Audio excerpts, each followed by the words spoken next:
Sarah ran to Felix. I take it your mother doesn't like me too much. Don't forget who you are and who she is, Sarah reminded him. And she figured I was a Roman by just seeing my face. It doesn't take a genius to figure it out, Felix. You definitely look like one, and your name is Roman too, Sarah reminded him. I was hoping.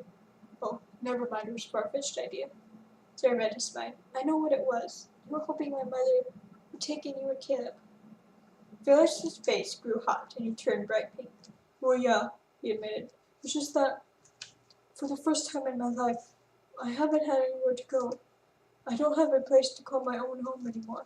I don't want to live in my parents' house because of all the pain and grief that it would bring. I guess I have to sell the property and buy a new home. I understand, Felix. More than anything else in the world, I would like to have two brothers to be with me, but my mother doesn't want you. It's not your fault. It's just that you people and her people don't exactly see eye to eye. She'd be willing to take Caleb, though. But Caleb's staying with me, Felix made that very clear. From there, Sarah steered the conversation in a more light-hearted direction, and they had a time of reminiscing. I'm gonna miss fighting with you. Yeah, me too. Felix laughed. I remember that time when I made you believe there was a snake in front of you. You should have heard yourself scream. I remember how irritated I got with you, Sarah chuckled. I remember when we ran around the ocean. Felix smiled at the memory. Felix, do you remember on our escape from Egypt, when two big thieves grabbed me and you fought them off? Yeah, what about it? He asked. Just that you were always there to protect me. Tell me how to catch fish, and how to sword fight and climb a tree.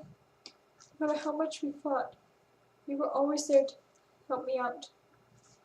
I never knew that's what siblings were like. Sometimes they're ready to kill each other, but they're always there for each other. That's true about close siblings, Felix told her. It was then that Sarah fell into his open arms. I want to cry again, but I cried too much yesterday. I'm really gonna miss you. I'll miss you too, he said. Will I ever see you again? I don't know, but you have to be strong, my dear. Maybe you'll find someone else back home to be your big brother. But I don't want another brother. I want you and Caleb. Felix swallowed hard, because a lump had grown inside his throat. I want you to remember a few things, he said in a sturdy voice. First, I want you to remember that no matter what anyone says about you, you're special. You're needed in the world. You changed my life. You made me a better person. Without you, I would have turned into a murderer.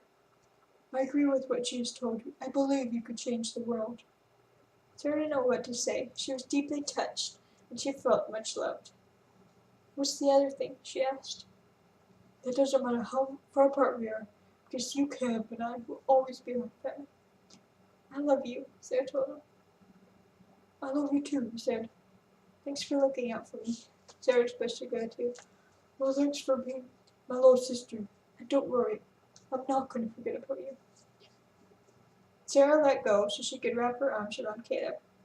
She was at eye level with him, so she did not need to bend down.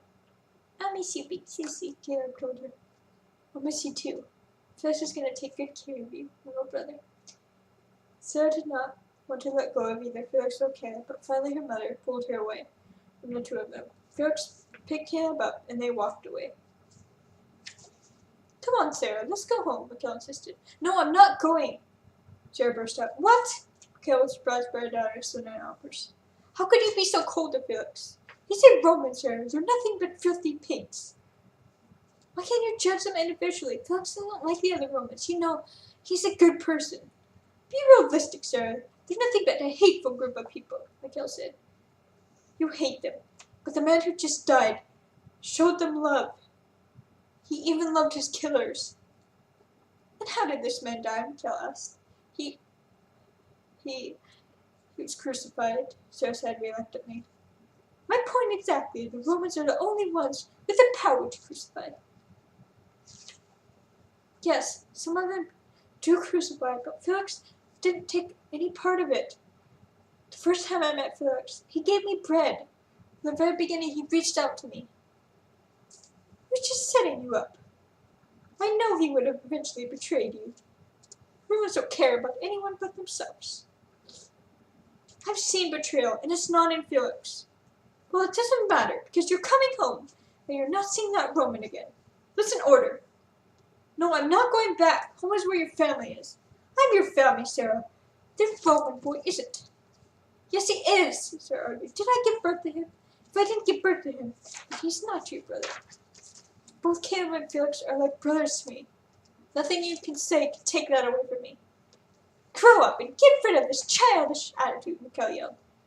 I'm not leaving them, because they've lost their families too, and I'm not marrying anyone. You're not deciding my life for me. I'm making my own choices. You're trying to shove marriage down my throat. But that's not what I wanted. You never even considered my feelings about this. Do you think we have a choice? We're living in poverty. We need the money to survive. Yes, and Felix has money. Why can't you just give him a chance? Sarah turned red and screaming so much. People had come out of their houses to see what all the screaming was about. People on the street stopped and stared at Sarah and her mother. She should be stoned for talking to her mother that way, the crowd yelled. Before Sarah knew it, people in the crowd started hurling stones at her. Caleb looked over Felix's shoulder. Look, there's a crowd, he pointed. Felix whipped his head around. It looked like Sarah's in trouble. Felix ran back and stepped in front of Mikhail and Sarah. People, listen to me. You're behaving like an uncivilized mob. My people are out there crucifying your families, and you're not. And you're more concerned about this girl who wasn't even bothering you. Yes, she did a bad thing, but she doesn't deserve to be killed for it. She once told me, we don't have the right to take lives away, and I believe that. Not like this. If you throw one more stone at her, you're going to have to try and kill me first. So I suggest that you all leave. The crowd threw their pebbles down on the ground and dispersed. I'm not letting you go, Felix told Sarah. Are you going to be okay? Felix looked at her with all the love and concern a brother could possess. I'll be fine. I kept dodging the stones. They only hit me once. I'm glad they didn't hurt you. I think there's someone you need to apologize to. He gave her a push towards her mother. I'm sorry, Mother, she said. You were wrong about him. I owe you an apology too, Mikhail acknowledged. Felix and Caleb were just about to leave when Mikhail started talking to Felix. Why would you put your own life at risk, she asked Felix. Sarah told me that since we're family, we have to stick together. We have to stick up for one another too, even if it means putting our own life at risk, he answered. My daughter was right about you. There is good in you. I admit that I misjudged you. I'm not very good at this sort of thing. I've never had two sons before. Are you saying that you want me and Caleb to come and live with you? Yes.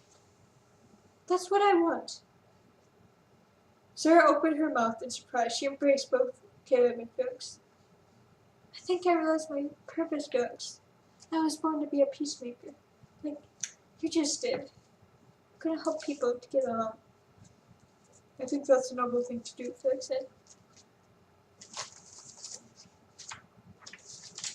Sarah turned to her mother.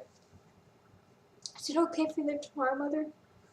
I need time to say goodbye to my friends first. That's fine. Great, then. Let's go back to John Mark's house. When they arrived at his house, Miriam opened the door to welcome them. Miriam, this is my mother, Sarah introduced. It's nice to meet you, Miriam greeted her with a warm smile. Come in, all of you. We're going home tomorrow, but I wanted to come back here and say goodbye, Sarah told her. So I suppose you want to stay with us one more night? Is that okay? Oh, yes, of course, Miriam said. Do you know where your son is? Felix asked. He's in his room, she answered. Caleb, would you mind staying out here? I need to speak with him privately. Okay, Caleb said. Felix knocked at John Mark's door, and John slowly opened it. Look, you're here about what happened last night. I'm sorry about running off. I just didn't know. I just don't do well in crowds.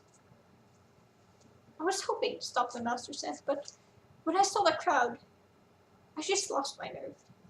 My main concern was about Caleb. Why would you leave him with me? Do you have any idea what seeing someone getting tortured does to a boy's age? I was only 5 years old the first time I saw someone getting crucified. It scared me scarred me for life.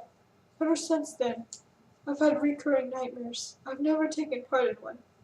My father protected me from seeing anymore because he knew it deeply affected me.